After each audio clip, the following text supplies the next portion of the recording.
વિછિયાના બનાવમાં પોલીસના અત્યાચારે માઝા મૂકી હતી। બેસણામાં આવેલા લોકોને પોલીસે ફિટ કરી અને જેલ ભેગા કર્યા, બેફામ માર માર્યો। સમગ્ર ઘટના અંગે ગોપાલ ઇટાલિયાએ આરટીઆઈ કરી। હવે જોઈએ જસદણ આમતક ન્યૂઝ બ્યુરોમાંથી રસિક વિસાવાડિયાનો એક વિસ્તૃત અહેવાલ। રાજકોટ વિછિયાના પથ્થરમારાનો મામલો ગોપાલ ઇટાલિયા પહોંચ્યા પછી વિછિયા મામલતદારને લીધો ઉજળો। વિછિયા તાલુકાના થોરિયાળી ગામે કોળી સમાજના યુવાન સ્વર્ગસ્થ ઘનશ્યામભાઈ રાજપરાની ઘાતકી હત્યા બાબતે પોલીસ દ્વારા જે અત્યાચાર અને એકતરફી કાર્યવાહી કરવામાં આવી છે તેના સમગ્ર જસદણ વિછિયા પંથકમાં ઘેરા પડઘા પડ્યા છે। વિછિયાના એક્ઝિક્યુટિવ મામલતદાર સમક્ષ ગોપાલ ઇટાલિયાએ યોગ્ય રજૂઆત કરી હતી, આક્રમક રજૂઆત કરી હતી।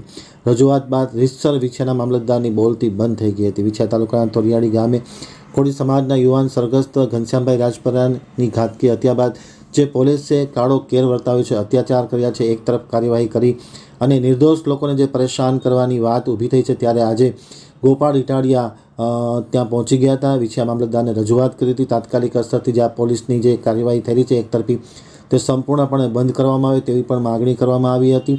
સિક્કાની બીજી બાજુ 2 દિવસ પહેલાં કેબિનેટ મંત્રી કુંવરજી બાવળિયાએ પણ પોલીસને રજૂઆત કરી હતી કે નિર્દોષ લોકોને રંજાડવાનું બંધ કરો, આ વ્યાજબી થતું નથી। આમ પોલીસ એકતરફી અને આક્રમક કાર્યવાહી કરી તે વસ્તુ હવે સ્પષ્ટ થઈ ગઈ છે। ત્યારે ગોપાલ ઇટાલિયાની આ મામલતદાર સાથેની મુલાકાત આજે સૂચક બની હતી।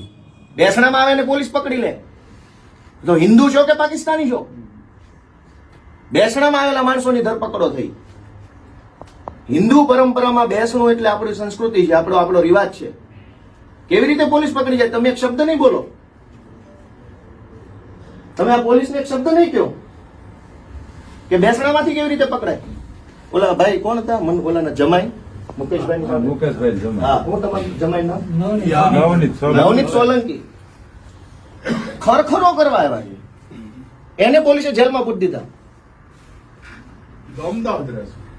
અમદાવાદ જે માણસ રહે છે એને ખબર પડી કે આપણા હગાનું ખૂન થઈ ગયું, મૃત્યુ થઈ ગયું, ખરખરે આવ્યા, એને પોલીસે જેલમાં પૂરી। તમે સાહેબ હિન્દુ છો કે નહીં મને એમ કહો? આપણામાં ખરખરો હોય કે ન હોય? ખરખરામાં પોલીસ પકડી જાય તમે વાજબી માનો છો? તો મામલતદાર તરીકે શું કાર્યવાહી કરશો કયો? તમારી પાસે એક્ઝિક્યુટિવ મેજિસ્ટ્રેટનો આખા તાલુકાનો ચાર્જ છે, શું કાર્યવાહી કરશો? કે તમે ખાલી કલેક્ટર કે એમ જ દોડશો? ડીએસપી કલેક્ટર તો મોટા હોદ્દાઓ છે, એ બચી જાય, નાના માછલા પકડાઈ જશે। આમાં ખરખરામાંથી માણસો ઉઠાવી જાય, ગાડીઓ પકડીને પૂરી દીધી પોલીસે। કેટલી ગાડીઓ પોલીસના કેમ્પસમાં મૂકી રાખી છે એમ નામ, અને દમ દાટી મારીને ગાડીઓ છોડે છે। ત્યાં કારખાના છે વિછિયાની બજારમાં, લોકો હીરા ઘસે છે। એક તો વેપારી, શું નામ એનું ઓલા સીસીટીવી વાળા તસવીર, સનાળી ગામના એક આગેવાન છે, પટેલ છે, રિતેશ પટેલ હરણિયા, એની ઓફિસમાં બેઠા છે, સીસીટીવી ચાલુ છે, એને આ ઘટના સાથે કઈ લેવા દેવા નથી। એની જ્ઞાતિ પટેલ છે। આ ઘટનામાં મુખ્યત્વે આક્રોશ કોળી સમાજમાં હતો, તો સ્વાભાવિક એમ સમજી શકાય કે અન્ય સમાજનો વ્યક્તિ આક્રોશમાં ન હોય। એને પોલીસે પકડીને જેલમાં પૂરી દીધો, જે એની દુકાનમાં બેઠો છે ને। મામલતદાર શું કરશે? તમાશો જોશું સાહેબ આપણે?